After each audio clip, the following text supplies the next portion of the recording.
ଶ୍ରୋତାବନ୍ଧୁ ମାନଙ୍କୁ ସ୍ୱାଗତ। ପ୍ରିୟ ଶ୍ରୋତାବନ୍ଧୁଗଣ, ଆଜି ଆମେ ଆଉ ଏକ ସୁନ୍ଦର କାହାଣୀ ଶୁଣିବା। କାହାଣୀଟିର ନାମ ହେଉଛି ଭଗବାନଙ୍କ କୃପା।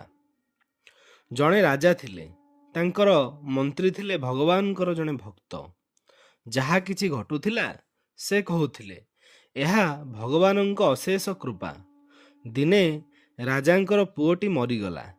ମୃତ୍ୟୁ ଖବର ଶୁଣିବା ମାତ୍ରେ ମନ୍ତ୍ରୀ କହି ଉଠିଲେ, ଏହା ଭଗବାନଙ୍କର ଅଶେଷ କୃପା।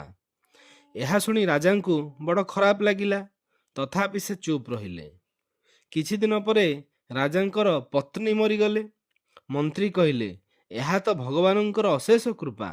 ରାଜା ରାଗିଗଲେ, କିନ୍ତୁ ସେ ରାଗକୁ ଚାପି ରଖି ଚୁପ୍ ରହିଲେ, କିଛି କହିଲେ ନାହିଁ। ଦିନେ ଜଣେ କାରିଗର ଗୋଟିଏ ନୂଆ ଖଣ୍ଡା ତିଆରି କରି ରାଜାଙ୍କୁ ଦେଖାଇବାକୁ ଆସିଲା। ରାଜା ଅଙ୍ଗୁଳି ଲଗାଇ ଖଣ୍ଡାର ଧାର ଦେଖୁ ଦେଖୁ ତୀକ୍ଷ୍ଣ ଧାରରେ ଆଖି ପିଛୁଳାକେ ତାଙ୍କ ଅଙ୍ଗୁଳି କଟିଗଲା। ମନ୍ତ୍ରୀ ପାଖରେ ଠିଆ ହୋଇଥିଲେ। ସେ କହିଲେ, ଏହା ତ ଭଗବାନଙ୍କର ଅଶେଷ କୃପା। ଏ କଥା ଶୁଣି ରାଜାଙ୍କ ଅନ୍ତରରେ ଜମା ହୋଇଥିବା ସବୁଯାକ ରାଗ ଏକାବେଳକେ ବାହାରି ପଡ଼ିଲା ଏବଂ ସେ ମନ୍ତ୍ରୀଙ୍କୁ ତାଙ୍କ ରାଜ୍ୟରୁ ଅବିଳମ୍ବେ ବାହାରି ଯିବାକୁ ଆଦେଶ ଦେଇ କହିଲେ, ତୁମେ ମୋ ରାଜ୍ୟରେ ଅନ୍ନ ଓ ଜଳ ବି ଗ୍ରହଣ କରିବ ନାହିଁ। ମନ୍ତ୍ରୀ କହିଲେ, ଏହା ତ ଭଗବାନଙ୍କର ଅଶେଷ କୃପା। ମନ୍ତ୍ରୀ ନିଜ ଘରକୁ ଗଲେ ନାହିଁ କି ସଙ୍ଗରେ କୌଣସି ଜିନିଷପତ୍ର ମଧ୍ୟ ନେଲେ ନାହିଁ। ରାଜ୍ୟ ବାହାରକୁ ଚାଲିଗଲେ। ଏପରି କିଛି ଦିନ ବିତିଗଲା। ଦିନେ ରାଜା ନିଜର ସୈନ୍ୟ ସାମନ୍ତଙ୍କ ସହିତ ଶିକାର କରିବା ଉଦ୍ଦେଶ୍ୟରେ ଜଙ୍ଗଲକୁ ଯାଇଥିଲେ। ଜଙ୍ଗଲରେ ଗୋଟିଏ ବାରହା ପଛରେ ଗୋଡ଼ାଇ ଗୋଡ଼ାଇ ରାଜା ଘଞ୍ଚ ଜଙ୍ଗଲ ଭିତରକୁ ବହୁ ଦୂର ପର୍ଯ୍ୟନ୍ତ ଚାଲିଗଲେ। ତାଙ୍କର ସୈନ୍ୟ ସାମନ୍ତମାନେ ବହୁତ ପଛରେ ରହିଗଲେ। ସେଠାରେ ଦଳେ ଡାକୁ ରହୁଥିଲେ। ସେହିଦିନ ଡାକୁମାନେ କାଳୀଙ୍କ ପାଖରେ ଗୋଟିଏ ନରବଳି ଦେବା ପାଇଁ ସ୍ଥିର କରିଥିଲେ। ଯୋଗକୁ ଡାକୁମାନେ ରାଜାଙ୍କୁ ପାଇଗଲେ। ସେମାନେ ରାଜାଙ୍କୁ ଧରି ବାନ୍ଧି ପକାଇଲେ। ତାପରେ ସେମାନେ ବଳି ଦେବା ପାଇଁ ସବୁ ପ୍ରକାର ପ୍ରସ୍ତୁତିରେ ଲାଗି ପଡ଼ିଲେ। ସବୁ ପ୍ରସ୍ତୁତ ହୋଇଯିବା ପରେ ଡାକୁମାନଙ୍କର ପୁରୋହିତ ରାଜାଙ୍କୁ ପଚାରିଲେ, ତୁମର ପୁଅ ବଞ୍ଚିଛି? ରାଜା କହିଲେ, ନା, ସେ ମରିଯାଇଛି। ପୁରୋହିତ କହିଲେ, ଏଇଟାର ହୃଦୟ ଜଳିଯାଇଛି। ପୁଣି ପୁରୋହିତ ପଚାରିଲେ, ତୁମର ସ୍ତ୍ରୀ ଜୀବିତ ଅଛି ନା ନାହିଁ? ରାଜା କହିଲେ, ନା, ସେ ମଧ୍ୟ ମରିଯାଇଛି। ପୁରୋହିତ କହିଲେ, ଏଇଟାର ଅର୍ଦ୍ଧାଙ୍ଗ ନଷ୍ଟ ହୋଇଯାଇଛି। ଏ ବଳି ପାଇଁ ଯୋଗ୍ୟ ନୁହେଁ, କିନ୍ତୁ କିଏ ଜାଣେ, କାଳେ ମରଣ ଭୟରେ ମିଛ କହୁଥିବ। ତେଣୁ ପୁରୋହିତ ରାଜାଙ୍କର ଅଙ୍ଗ ପ୍ରତ୍ୟଙ୍ଗ ପରୀକ୍ଷା କରି ଦେଖିଲେ। ଦେଖୁ ଦେଖୁ ଦେଖାଗଲା ଯେ ତାଙ୍କର ଗୋଟିଏ ଅଙ୍ଗୁଳି କଟିଯାଇଛି। ପୁରୋହିତ କହିଲେ, ଆରେ, ଏଇଟାର ତ ଅଙ୍ଗ ଭଙ୍ଗ ହୋଇଛି। ଏଇଟା ବଳିର ଯୋଗ୍ୟ ନୁହେଁ, ୟାକୁ ଛାଡ଼ି ଦିଅ। ଡାକୁମାନେ ରାଜାଙ୍କୁ ଛାଡ଼ିଦେଲେ। ରାଜା ନିଜ ନଅରକୁ ଫେରି ଆସିଲେ।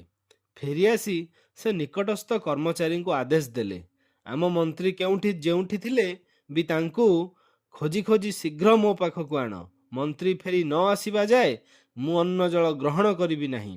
ରାଜ କର୍ମଚାରୀମାନେ ବହୁତ ଖୋଜି ଖୋଜି ମନ୍ତ୍ରୀଙ୍କୁ ପାଇଲେ ଏବଂ ରାଜାଙ୍କ ନିକଟକୁ ଯିବା ପାଇଁ ତାଙ୍କୁ ଅନୁରୋଧ କଲେ। ମନ୍ତ୍ରୀ କହିଲେ, ଏହା ତ ଭଗବାନଙ୍କର ଅଶେଷ କୃପା।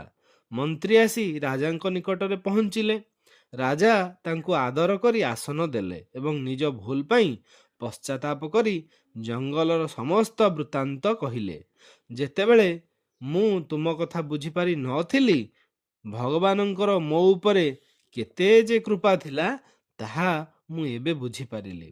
ଭଗବାନଙ୍କ କୃପାରୁ ଯଦି ମୋର ଆଙ୍ଗୁଳିଟି କଟି ନଥାନ୍ତା, ତେବେ ସେଦିନ ମୋର ମୁଣ୍ଡ କଟା ହୋଇଯାଇଥାନ୍ତା। କିନ୍ତୁ ମୁଁ ତୁମକୁ ଯେତେବେଳେ ରାଜ୍ୟରୁ ବାହାର କରିଦେଲି, ସେତେବେଳେ ତୁମେ କହିଥିଲ ଯେ ଏହା ଭଗବାନଙ୍କ ଅଶେଷ କୃପା।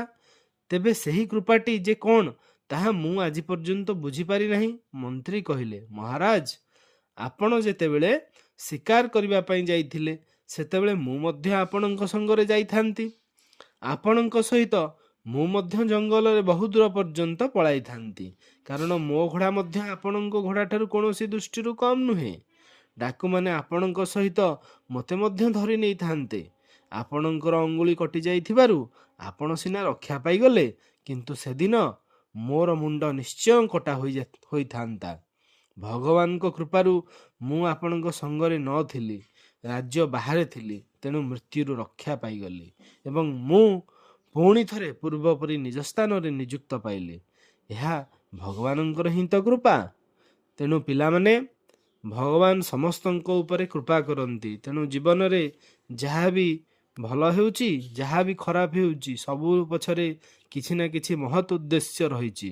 ତେଣୁ ଜୀବନରେ ଯାହା ବି ଘଟିଯାଉଛି ତାକୁ ସକାରାତ୍ମକ ଭାବରେ ନେଇ ଯାହା ହେଉଛି ଭଲ ହେଉଛି ଭାବି ଏବଂ ତାହା ଭଗବାନଙ୍କ ଦୟାରୁ, ଆଶୀର୍ବାଦରୁ, କୃପାରୁ ହେଉଛି ବୋଲି ଭାବି ଜୀବନରେ ଆଗକୁ ବଢ଼ିଲେ ଆମେ ଜୀବନରେ ନିଶ୍ଚୟ ଉନ୍ନତି କରିପାରିବା। ଧନ୍ୟବାଦ। ଚ୍ୟାନେଲଟିକୁ ଲାଇକ୍, ସେୟାର ଓ ସବସ୍କ୍ରାଇବ୍ କରନ୍ତୁ।